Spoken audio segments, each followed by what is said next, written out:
الحمد لله نحمده ونستعينه ونستغفره ونؤمن به ونتوكل عليه ونعوذ بالله من شرور أنفسنا ومن سيئات أعمالنا من يهده الله فلا مضل له ومن يضلله فلا هادي له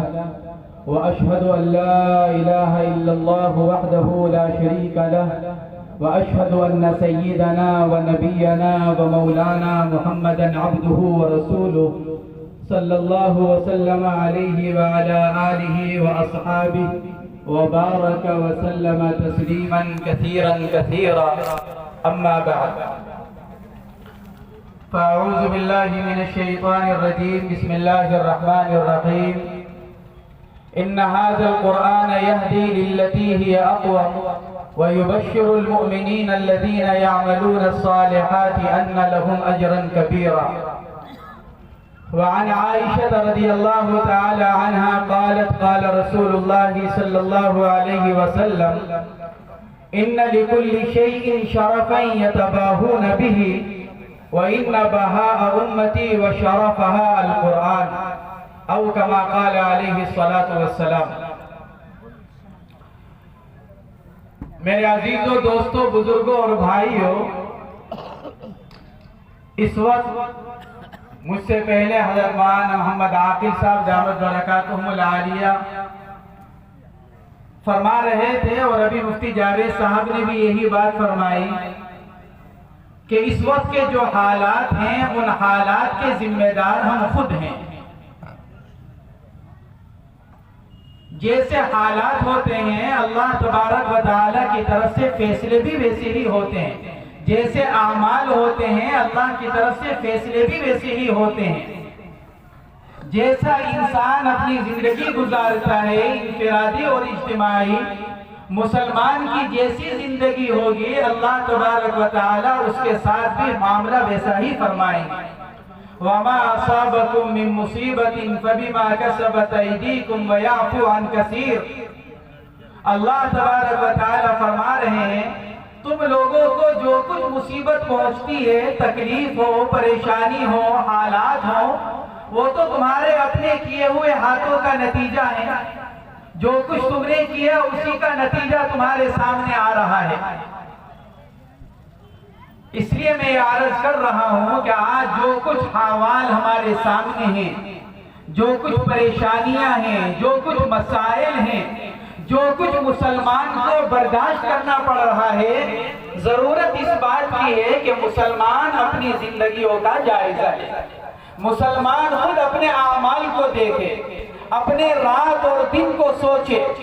اپنی انفرادی اور اجتماعی زندگی کا جائزہ لے، تو خود اس کو سمجھ میں آئے گا کہ ان حالات کا ذمہ دار کوئی اور نہیں بلکہ حالات کا ذمہ دار میں خود ہوں۔ حضور اکرم صلی اللہ تعالی علیہ وسلم نے حضرات صحابہ کرام کے اوپر جو محنت فرمائی وہ یہ محنت فرمائی کہ صحابہ کرام کی زندگی کا رخ بدل جائے۔ اللہ کے نبی علیہ السلام نے صحابہ کرام کو دنیا کمانے سے نہیں روکا، صحابہ کرام کو زندگی دنیا کے اندر مشغول ہونے سے منع نہیں فرمایا، لیکن حضور اکرم صلی اللہ علیہ وسلم نے صحابہ کرام کی سوچ کا رخ بدلا۔ وہ صحابہ کرام کہ جو ایمان لانے سے پہلے سب کچھ دنیا کے لیے سوچنے والے، سب کچھ دنیا کے لیے محنت کرنے والے، رات اور دن دنیا کے اندر مشغول رہنے والے تھے، حضور اکرم صلی اللہ تعالی علیہ وسلم نے صرف ان کی سوچ کا رخ بدلا، جس سے ان کی زندگی کا رخ بدلا، اس کی وجہ سے بدن سے نکلنے والے ان کے اعمال بدل گئے۔ پہلے وہ دنیا کے لیے عمل کرنے والے،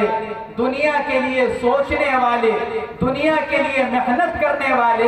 حضور اکرم صلی اللہ علیہ وسلم کی محنت کے بعد وہ اپنی آخرت کو سوچنے والے، اپنی آخرت کی فکر کرنے والے اور اپنی آخرت کے لیے محنت کرنے والے بنے۔ اس لیے صحابہ کرام حضور پاک علیہ السلام سے جب اپنے لیے کسی چیز کو مانگتے تو صرف اپنے لیے آخرت کو مانگتے، جب سوچتے تو اپنے لیے اپنی آخرت کو سوچتے۔ متعدد صحابہ کرام کے واقعات ہمارے سامنے ہیں۔ حضرت ربیعہ رضی اللہ تعالیٰ عنہ ایک صحابی ہیں جو مستقل حضور اکرم صلی اللہ علیہ وسلم کی خدمت میں رہتے، آپ کے کاموں کو انجام دیتے۔ اللہ کے نبی علیہ السلام جب رات میں گھر میں تشریف لے جاتے ہیں تو یہی حضرت ربیعہ رضی اللہ تعالیٰ عنہ گھر کے دروازے پر لیٹ جاتے، اس لیے تاکہ جب اللہ کے نبی علیہ السلام کو کوئی ضرورت پیش آئے تو میں آپ کی اس ضرورت کو پورا کروں۔ ایک موقع پر اللہ کے نبی علیہ السلام نے ارشاد فرمایا، ربیعہ مانگو کیا مانگتے ہو؟ ان کی خدمت سے خوش ہو کر ارشاد فرمایا کہ مانگو کیا مانگتے ہو؟ ہم اور آپ ہوتے تو اپنی دنیا کو سوچتے، جیسا کہ ہمارا معمول ہے، ہم کسی اللہ والے کی خدمت میں جاتے ہیں، کسی عالم دین کے پاس جاتے ہیں، مدرسوں میں جاتے ہیں، خانقاہوں میں جاتے ہیں۔ جانے کے بعد ہماری دعائیں کہیں کے لیے ہوتی ہیں؟ ہماری اپنی دنیا کے لیے، اپنی دنیا کی پریشانیوں کے لیے، اپنی دنیا کے مسائل کے حل کے لیے۔ لیکن صحابہ کرام کی زندگی کا رخ اللہ کے نبی علیہ السلام نے چونکہ آخرت کی طرف کر دیا تھا، اس لیے صحابہ کرام صرف اپنی آخرت کو دیکھتے۔ جب اللہ کے نبی علیہ السلام نے ارشاد فرمایا کہ مانگو کیا مانگتے ہو، تو صرف ایک بات عرض کی، یا رسول اللہ بس میں یہ چاہتا ہوں کہ جس طرح دنیا میں آپ کے ساتھ رہنا ہوا، کل قیامت میں جنت میں بھی آپ کا ساتھ ہو جائے۔ دنیا میں بھی آپ کا ساتھ ملا اور جنت میں بھی آپ کا ساتھ مل جائے۔ ارشاد فرمایا کچھ اور مانگنا ہو تو اور مانگ لو، تو دوبارہ پھر یہی جواب دیا کہ بس جنت میں آپ کا ساتھ ہو جائے۔ میرے دوستوں، بزرگوں اور بھائیوں، اگر ہم اپنی زندگیوں کا جائزہ لیں اور اس زندگی کے بدولت ہمارے اوپر جو حالات آ رہے ہیں اگر ہم ان کو دیکھیں اور ان کو سوچیں تو صرف اور صرف ایک بات نکل کر آئے گی کہ آج مسلمانوں پر آنے والے مسائل کی واحد وجہ، آنے والے مشکلات کا واحد سبب وہ صرف اور صرف کیا ہے؟ مسلمان کی قرآن پاک سے غفلت، اپنے دین کو چھوڑ دینا، اپنی شریعت سے روگردانی کرنا، اللہ اور اللہ کے نبی علیہ السلام کو چھوڑ کر اللہ اور اللہ کے نبی کے جو دشمن ہیں، ہمارے اسلام کے جو دشمن ہیں، ان کے طریقے کو اپنانا اور اپنی زندگیوں کو ان کی زندگی کے مطابق بنانے کی محنت اور کوشش کرنا۔ ہم نے چونکہ قرآن پاک کو چھوڑ دیا،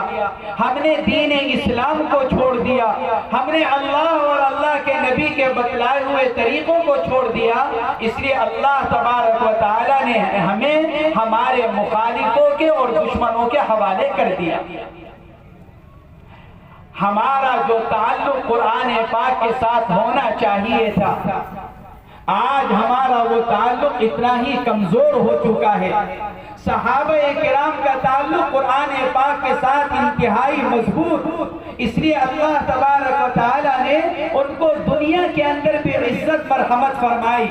اللہ نے ان کو دنیا کے اندر غلبہ مرحمت فرمایا،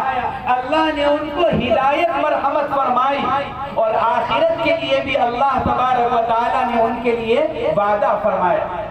آج مسلمانوں نے قرآن پاک کو پشت کے پیچھے ڈال دیا، آج مسلمان نے قرآن پاک کو چھوڑ دیا جو اللہ تبارک و تعالیٰ کی سب سے مضبوط رسی۔ حدیث پاک کے اندر فرمایا گیا، کتاب اللہ حبل ممدود من السماء الى الارض، کلام اللہ حبل اللہ، من اتبعه كان على الهدى ومن تركه كان على الضلالہ۔ حدیث پاک کے اندر فرمایا گیا کہ یہ قرآن یہ اللہ کی ایک رسی ہے، اللہ کی مضبوط رسی قرآن پاک۔ میرے دوستوں، بزرگوں اور بھائیوں،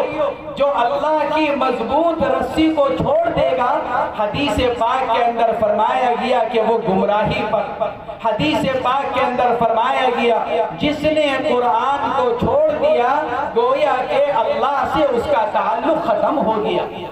اور جس آدمی کا تعلق اللہ سے ختم ہو جائے پھر اس آدمی کی ذلت اور رسوائی کا کوئی ٹھکانہ نہیں۔ آج جو مسلمانوں کے ساتھ جو احوال پیش آ رہے ہیں، آج جو مسلمان ذلتوں کے گھاٹیوں میں پڑا ہوا ہے اور رسوائیوں کے اندر مبتلا ہے، اس کی واحد وجہ یہی ہے کہ آج مسلمان نے قرآن سے اپنا تعلق ختم کر دیا۔ دنیا کی محبت ہمارے دلوں کے اندر اتنی اتر چکی ہے کہ اس دنیا کی محبت کی وجہ سے ہمارے دلوں کے اوپر زنگ چڑھ چکا ہے۔ حضرت عبداللہ ابن عمر رضی اللہ تعالی عنہما کی روایت ہے، جناب رسول اللہ صلی اللہ علیہ وسلم نے ارشاد فرمایا کہ دلوں کو اس طرح زنگ لگ جاتا ہے جس طرح لوہے کو پانی لگنے کی وجہ سے زنگ لگتا ہے۔ صحابہ کرام نے عرض کیا، یا رسول اللہ وما جلاؤہا، اے اللہ کے نبی پھر یہ بتلائیے کہ دلوں کا زنگ کس سے اترے گا؟ دلوں کا زنگ اتارنے کے لیے کیا چیز اختیار کی جائے؟ تو اللہ کے نبی علیہ السلام نے ارشاد فرمایا، کثرت ذکر الموت و تلاوت القرآن، موت کو کثرت کے ساتھ یاد کرنا اور قرآن پاک کو پڑھنا۔ قرآن پاک دل کا زنگ دور کرنے کا نسخہ ہے۔ قرآن پاک دل کی تاریکی اور دل کی ظلمت سے دل کو پاک کرنے کا طریقہ ہے، لیکن آج ہم نے اسی قرآن پاک کو چھوڑ دیا، جس کی وجہ سے ہمارا دل اتنا تاریک اور سیاہ ہو چکا ہے کہ ہمیں اپنے گناہوں کا بھی احساس ختم ہو چکا ہے۔ ہمارے اوپر جو حالات آ رہے ہیں وہ کس وجہ سے آ رہے ہیں؟ ہم اصل سبب کو چھوڑنے، اب ہم اصل سبب کو سوچنے کے بجائے ہم دوسرے اسباب کو سوچتے ہیں۔ آج دنیا والے مسلمانوں پر آنے والے مسائل کے اسباب بیان کرتے ہیں، ان کے علاج بیان کرتے ہیں کہ پریشانیوں کا سبب یہ اور اس کا علاج یہ، لیکن میرے دوستوں اور بزرگوں اور بھائیوں، اللہ اور اللہ کے رسول علیہ السلام نے مسلمانوں کی پریشانیوں کا جو سبب بیان کیا وہ صرف اور ایک سبب بیان کیا، اور وہ کیا کہ دین سے اعراض اور قرآن پاک سے غفلت۔ اور اس پریشانیوں کے دور کرنے کا جو واحد علاج اللہ اور اللہ کے نبی علیہ السلام نے ہمیں دیا ہے وہ کیا ہے؟ قرآن پاک کے ساتھ تعلق کا مضبوط ہونا۔ میرے دوستوں، بزرگوں اور بھائیوں، ہمیں تو قرآن پاک کی قیمت کا اندازہ نہیں، ہمیں قرآن پاک کے فضائل کا علم نہیں، ہمیں یہ معلوم نہیں کہ اللہ اور اللہ کے نبی علیہ السلام نے قرآن کے مطابق زندگی گزارنے پر ہمارے سے کیا وعدے کر رکھے ہیں، اور قرآن کو چھوڑنے کی وجہ سے کیا نقصان ہماری زندگیوں میں آ سکتا ہے۔ اللہ اور اللہ کے نبی نے کیا بیان کیا، ہمیں اس کا علم ہی نہیں ہے۔ ابھی جیسے عثمان عاقل صاحب بیان کر رہے تھے کہ فضائل اعمال کی تعلیم ہمارے شیخ الحدیث حضرت مولانا محمد زکریا صاحب نور اللہ مرقدہ، جن کے نام نامی سے ہم سب واقف ہیں، فضائل اعمال کے اندر ایک رسالہ فضائل قرآن ہے۔ وہ فضائل قرآن اسی لیے لکھا گیا تاکہ مسلمان قرآن کے فضائل سے واقف ہو، اس کو قرآن پاک کی صورتوں کی قیمت پتا چلے، اس کو یہ پتا چلے کہ ایک آیت کے پڑھنے کا کیا ثواب، ایک آیت کے سیکھنے کا کیا اجر ہے، اور اللہ تبارک و تعالی قرآن کے پڑھنے پر اور قرآن کے سیکھنے پر کیا مرحمت فرمائیں گے۔ اس لیے میرے دوستوں، بزرگوں اور بھائیوں، اگر ہم یہ چاہتے ہیں ہمارے انفرادی مسائل حل ہو جائیں، ہمارے اجتماعی مسائل حل ہو جائیں، ہماری انفرادی اور اجتماعی پریشانیاں دور ہو جائیں، تو میرے دوستوں، بزرگوں اور بھائیوں، اس کے لیے ہمیں صرف اور صرف یہ کرنا ہوگا کہ اب تک کی ہماری جو زندگی قرآن پاک کی طرف سے غفلت میں گزری ہے، اللہ تبارک و تعالی سے اس پر دل کی ندامت کے ساتھ توبہ اور استغفار کرنے والے بنے، اور آگے کی زندگی میں ہم اپنا تعلق قرآن پاک کے ساتھ مضبوط کرنے والے بنے۔ حدیث پاک کے اندر فرمایا گیا، حضور پاک علیہ السلام کا ارشاد ہے، اذا احب احدکم ان یحدث ربہ فلیقرأ القرآن، ہمارا جو علاقہ ہے، علاقے کے اندر ایک سے ایک وزیر موجود، ایم پی اور ایم ایل اے موجود۔ میرے دوستوں، بزرگوں اور بھائیوں، ہم میں سے اگر کسی کو 5 منٹ 10 منٹ کسی بڑے وزیر سے بات کرنے کا موقع مل جائے، اس کے ساتھ بیٹھنے کا موقع مل جائے، تو ہم اپنے سے زیادہ کسی کو خوش نصیب نہیں سمجھتے۔ ہم یہ سمجھتے ہیں کہ ہم کو بہت عزت مل گئی، ہمیں ایم پی اور ایم ایل اے کے ساتھ بیٹھ کر 5 منٹ 10 منٹ بات کرنے کی۔ حدیث پاک کے اندر فرمایا گیا، اذا احب احدکم ان یحدث ربہ فلیقرأ القرآن۔ لوگوں، جب تم میں سے کسی کا یہ جی چاہے کہ اللہ رب العزت سے بات کروں، اپنے خالق اور اپنے مالک سے بات کروں، حضور پاک علیہ السلام نے ارشاد فرمایا کہ جب انسان اللہ سے بات کرنا چاہے تو اس کا سب سے آسان راستہ یہ ہے کہ قرآن پاک کی تلاوت کر لے۔ قرآن پاک پڑھنے والا اللہ رب العزت سے بات کرنے والا۔ حضرت حسن بصری رحمت اللہ علیہ فرمایا کرتے تھے، قارئ القرآن یخاطب ربہ وقارئ القرآن یخاطبہ ربہ۔ قرآن پاک پڑھنے والا اللہ رب العزت سے بات کرنے والا، اور قرآن پاک پڑھنے والے سے اللہ رب العزت خود بات کرنے والے۔ جب آدمی قرآن پاک پڑھ رہا ہے، وہ اللہ سے بات کر رہا ہے اور اللہ اس سے بات کر رہے ہیں۔ ہمیں تو ان فضائل کا پتہ ہی نہیں ہے، ہمیں معلوم ہی نہیں ہے کہ اللہ رب العزت نے قرآن پاک کے اندر کیا تاثیر رکھی ہے، اللہ رب العزت نے قرآن پاک کے اندر کیا قوت رکھی ہے، اللہ رب العزت نے قرآن پاک کے اندر کیا کمال رکھا ہے، ہمیں تو اس کا پتہ ہی نہیں ہے۔ ہم تو دنیا کے اندر ایسے مشغول ہو چکے ہیں، یہود و نصارہ نے ہمیں اپنے طریقے کے اندر ایسا الجھا دیا ہے کہ ہم اللہ کو بھی بھول گئے، اللہ کے نبی کو بھی بھول گئے، اور ہماری عزت کا جو اصل راستہ تھا ہم اس سے بھول کر اور اس کو چھوڑ کر یہود و نصارہ کی زندگی گزارنے کے طریقے کے پیچھے پڑ گئے۔ اس لیے میرے دوستوں، بزرگوں اور بھائیوں، ہمارے جو یہ جلسے ہیں، ہماری جو یہ مدارس ہیں، ہمارے جو بزرگان دین ہیں، یہ سب اس لیے ہیں تاکہ ہم اپنے بارے میں فکر کرنے والے بنیں۔ ان جلسوں میں بلانے کا مقصد یہی ہے، اور ان جلسوں میں آنے کی نیت بھی یہی ہونی چاہیے کہ ان جلسوں میں شرکت کرنے کا ہم کو فائدہ یہ ہوگا کہ وہاں جا کر ہم حضرات علماء کرام سے دین کی باتیں سنیں گے، اکابرین امت کی زیارت کریں گے، جس کی وجہ سے ہماری زندگیوں کا رخ بدلے گا۔ حضور پاک علیہ السلام نے اپنے بیانات کے ذریعے سے، اپنی مجلسوں کے ذریعے سے حضرات صحابہ کرام کی زندگی کا رخ بدلا،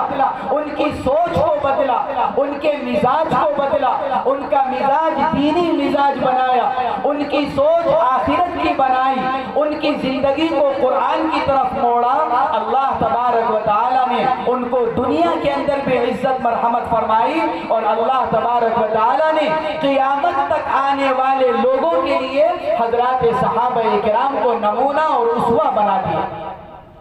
اس لیے میرے دوستوں، بزرگوں اور بھائیوں، ہمیں بھی اگر عزت ملے گی تو صحابہ کرام کے نقش قدم پر چل کر قرآن پاک کے ساتھ تعلق مضبوط کرنے سے ملے گی۔ اگر ہمیں ہدایت ملے گی قرآن پاک سے ملے گی، اگر ہمیں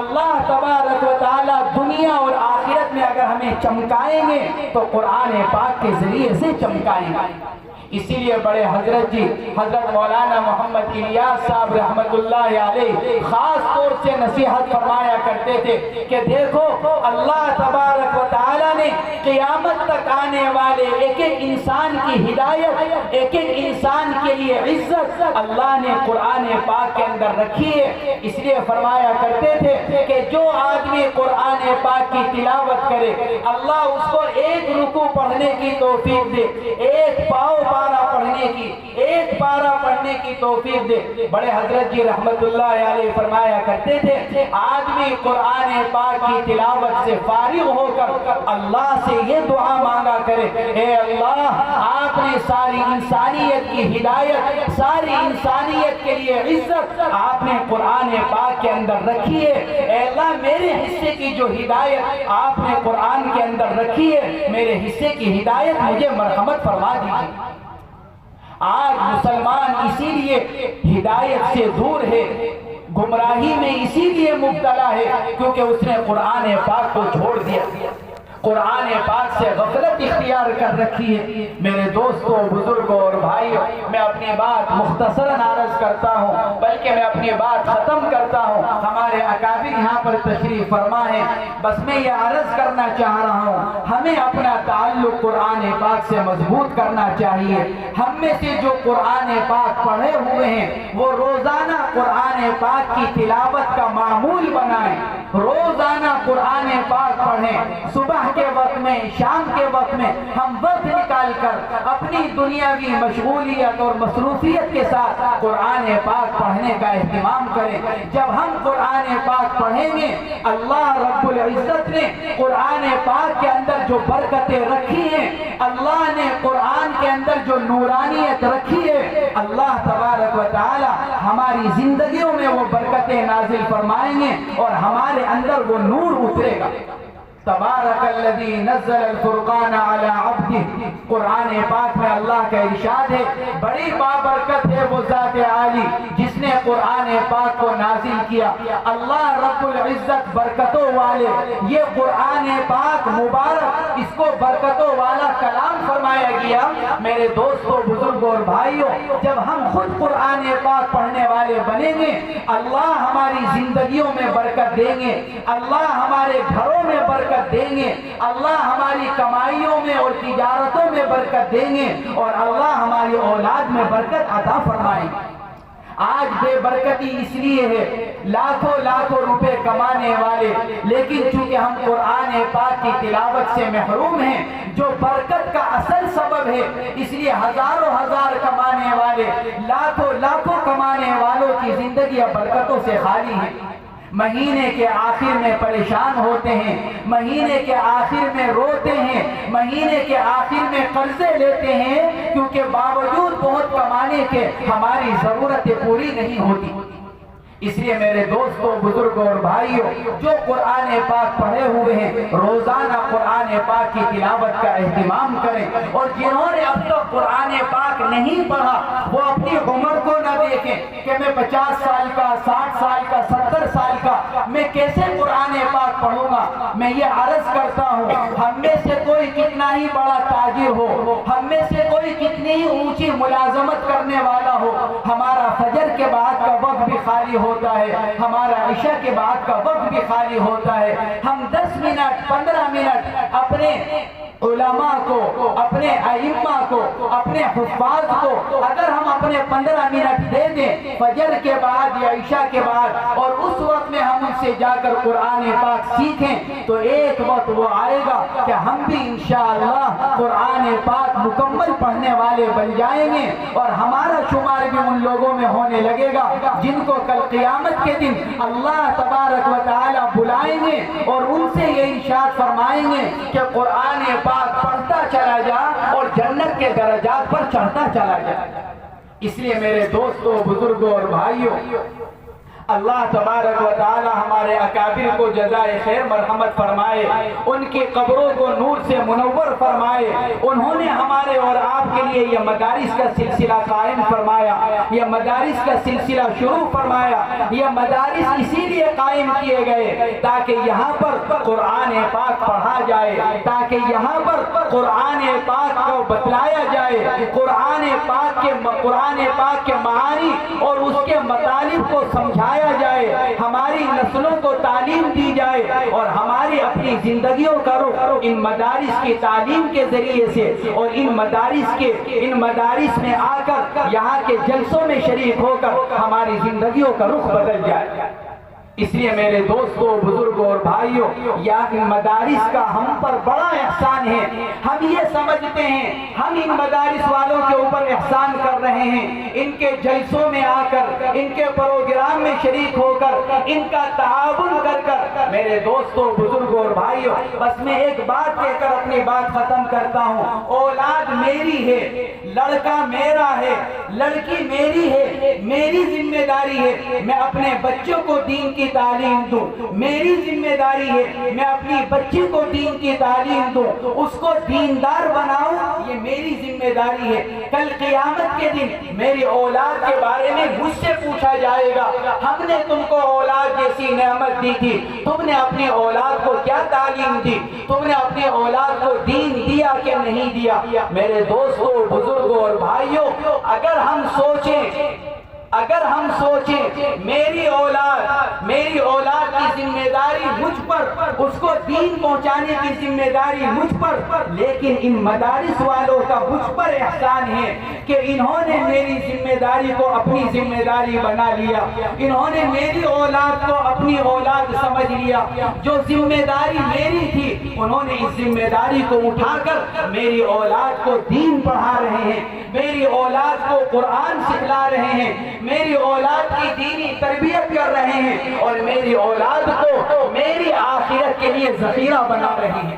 اگر ہم سوچیں ہم ان مدارس والوں کے اوپر احسان نہیں کر رہے ہیں، بلکہ یہ اہل مدارس ہمارے اوپر احسان کر رہے ہیں کہ انہوں نے ہماری اولاد کو اپنا لیا، ہماری اولاد کو لے لیا، اور ہماری اولاد کو قرآن و حدیث کی تعلیم دے رہے ہیں، ہماری اولاد کی آخرت بنا رہے ہیں، اور ہماری اولاد کو آخرت کے لیے ایسا تیار کر رہے ہیں کہ اگر میں دنیا سے چلا جاؤں تو میرے جانے کے بعد قرآن پاک پڑھ کر مجھ کو ایصال ثواب کر سکے۔ اللہ تبارک و تعالی ہمارے ان مدارس کی حفاظت فرمائے، ان مدارس کو دن دوگنی رات چوگنی ترقیات سے مالا مال فرمائے، اور ہمارے اس مدرسے کو جو حضرت مولانا محمد عمر صاحب دامت برکاتہم العالیہ نے قائم کیا اور ان کی جدید تعمیر چل رہی ہے، اللہ تبارک و تعالی اس کے آئندہ کے تمام عزائم اور منصوبوں میں اللہ تبارک و تعالی سہولت مرحمت فرمائے،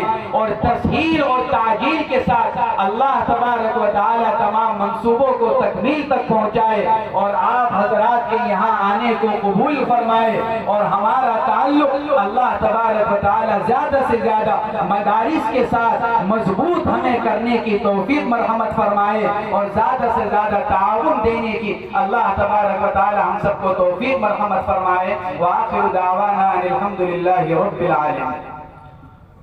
جزاکم اللہ تعالی مرابا جان جا ہمراز کر دی۔ حضرت والا نے بہت ہی ایمان افروز اور بصیرت افروز قرآن پاک کے تعلق سے بیان فرمایا۔ سچ ہے، اقبال نے کہا تھا، گر تم نی خواہی مسلمان زیستن،